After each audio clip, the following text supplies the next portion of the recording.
कभी किसी पक्षी को घोंसले की नींव बनाते देखा है? अथक परिश्रम करके तिनका तिनका बिटोर कर वो पक्षी अपना घोंसला बनाता है, अपनी संतान के लिए एक सुरक्षित घर बनाता है।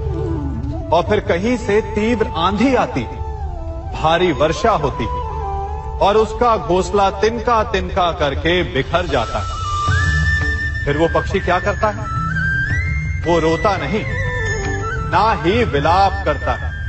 वो बिना विलंब करे फिर से अपना घोंसला बनाना प्रारंभ कर देता है और सफलता पाता है। फिर हम क्यों छोटी छोटी असफलता से भयभीत होकर परिश्रम करना छोड़ देते हैं?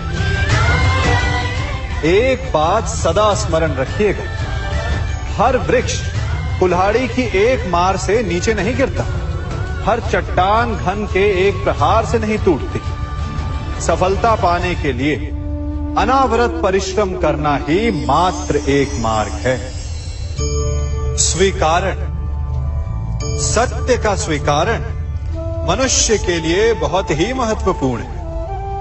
जब तक मनुष्य सत्य को स्वीकार नहीं करता, उसे असत्य से लड़ने की शक्ति प्राप्त नहीं होती। जब आप भोजन करते हैं तो क्या होता है?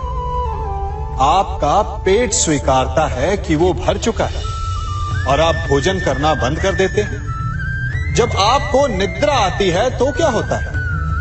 आपका मन स्वीकारता है कि आपका शरीर थक चुका है और उसे विश्राम की आवश्यकता है। उसी प्रकार जब आपको किसी व्यसन को रोकना हो तो आपको स्वीकारना पड़ता है कि बहुत हो चुका, चाहे वो लालच हो या मदिरापान। उस व्यसन का त्यागना तभी प्रारंभ होता है जब आप ये स्वीकार कर लेते हैं कि आप उस व्यसन के बंधक हैं। हम में से ऐसा कोई नहीं जिनकी परछाई उनसे दूर रहती। हमारी परछाई सदैव हमारे साथ रहती है। कदाचित हमारी परछाई हमारे कर्मों के फलों का संकेत है। कदाचित इसी कारण कई बार हमें अपनी परछाई से भय भी लगता है, परंतु इस भय से निवारण पाने का एक साधन अवश्य है। वो है सूर्य की ओर मुख करना या किसी प्रकाश के स्रोत की ओर मुख करना, क्योंकि तब हमें हमारी परछाई दिखाई नहीं देती।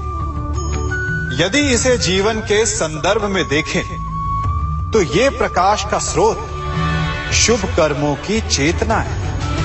यदि आपके मन में शुभ कर्म करने की इच्छा है तो आपको कभी भी अपने कर्मों के फल का भय नहीं होगा, क्योंकि यदि आपका मन शुद्ध होगा तो आपके कर्म शुद्ध होंगे और शुद्ध कर्मों का फल कभी अशुद्ध नहीं हो सकता।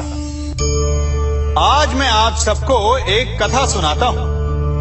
एक दिन प्रातः एक व्यापारी अपने घर से निकला। घर से निकलते ही एक बिल्ली ने उस व्यापारी का मार्ग काट दी। व्यापारी घबरा गया। वो फिर से घर लौट गया और शुभ घड़ी की प्रतीक्षा करने लगा।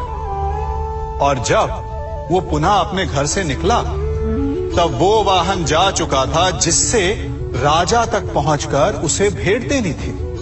राजा को भेंट नहीं मिली। राजा क्रोधित हो गए। राजा ने उस व्यापारी का व्यापार बंद करवा दिया। इस कारण व्यापारी क्रोधित होकर घर पर अपनी पत्नी से लड़ बैठा। पत्नी अपने बच्चों समेत मैके वापस चली गई और उस व्यापारी के जीवन में यदि कुछ रह गया था तो केवल अंधकार। और इन सब का कारण वो उस बिल्ली को मानता रहा जिसने उसका मार्ग काटा था। ऐसा ही एक दूसरा व्यापारी राजा को भेंट देने निकला और उस व्यापारी का मार्ग भी एक बिल्ली ने काट दिया। वो व्यापारी तनिक घबराया, परंतु उसने आगे बढ़ना अधिक उचित समझा। राजा तक वो समय पर पहुंचा। उसने राजा को भेंट दी। राजा प्रसन्न हुए और राजा ने व्यापारी को अपना व्यापार बढ़ाने की अनुमति दी, स्वर्ण आभूषण दी। जब व्यापारी घर पर पहुंचा तो पत्नी को आभूषण और अपने बच्चों को देने के लिए वस्त्र थे उसके पास।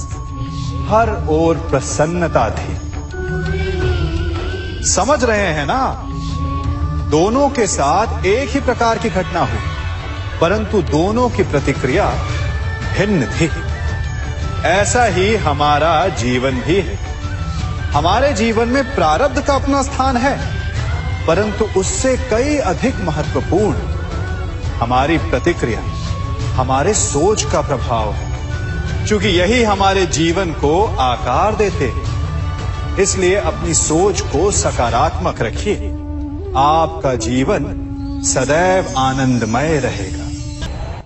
आप इन दो पात्रों को देख रहे हैं।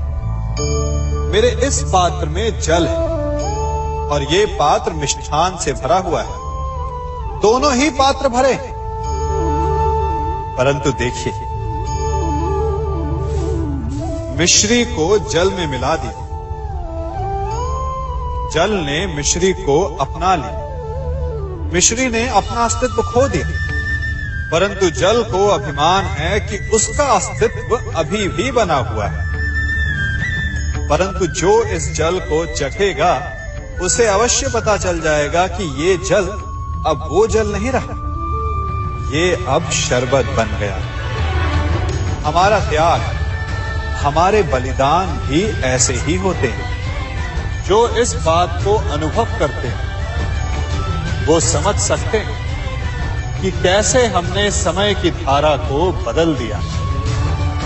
जो बलिदान देते हैं उनका अस्तित्व कभी नष्ट नहीं होता, अपितु उनका बलिदान संसार में कुछ ना कुछ परिवर्तन अवश्य लाता है। हम सभी कभी ना कभी, कहीं ना कहीं अपने जीवन में यात्रा अवश्य करते हैं। हमारी यात्रा में कभी पक्के रास्ते आते हैं तो कभी कच्चे रास्ते। पक्के रास्ते मनुष्य बनाता है और कच्चे रास्ते जानते हैं कैसे बनते हैं? चलते चलते बन जाते हैं। जब लोग एक स्थान से जाते हैं तो पैरों के दबाव से नीचे की घास कुचल जाती है। बार बार उस मार्ग से जाने से धीरे धीरे मार्ग स्वतः ही बन जाता है। और यही जीवन है, यही नियति है। जब आपके जीवन में आपको मार्ग ना मिले तो रुकिए नहीं, आगे बढ़ते रहिए और आपके पैरों के दबाव से मार्ग स्वतः ही बन जाएगा। हम सभी अपने जीवन में सफलता चाहते हैं, है ना? उसके लिए हम रात दिन परिश्रम करते हैं, कड़ी मेहनत करते हैं, परंतु फिर भी असफल हो जाते हैं। परंतु ऐसा क्यों होता है? कभी सोचा आप सबने? क्योंकि सफलता पाने का मंत्र बड़ा कठिन नहीं, बड़ा सरल है।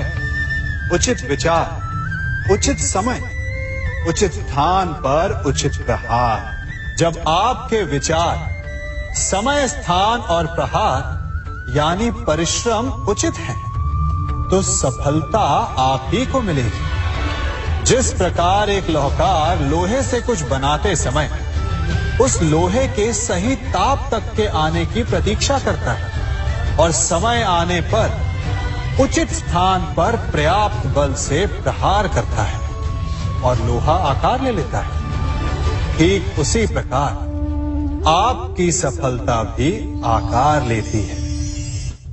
हम सभी को अपने जीवन में कभी ना कभी निराशा मिलती है, असफलता मिलती है और अधिकतर लोग इसके पश्चात भाग्य का रोना लेकर बैठ जाते हैं। कुछ कहते हैं कि जिस स्थान पर मैं हूं उससे कई ऊंचे स्थान पर होने के योग्य था, परंतु नहीं जा पाया।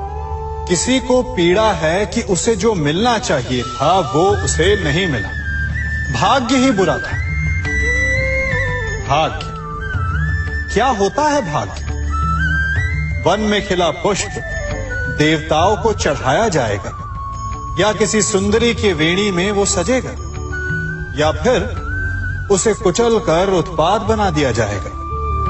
ये सब एक पुष्प के नियंत्रण में नहीं होता, परंतु जब तक उस पुष्प का अस्तित्व है सुगंध बिखेरना उसके वश में अवश्य है। परंतु भाग्य हमारे वश में नहीं, और जो हमारे वश में नहीं उसके लिए दुखी होने से क्या होगा। कर्म पर वश है, वो कीजिए और धीरे धीरे भाग्य आपके वश में आ जाएगा, क्योंकि कर्म ही प्रधान है।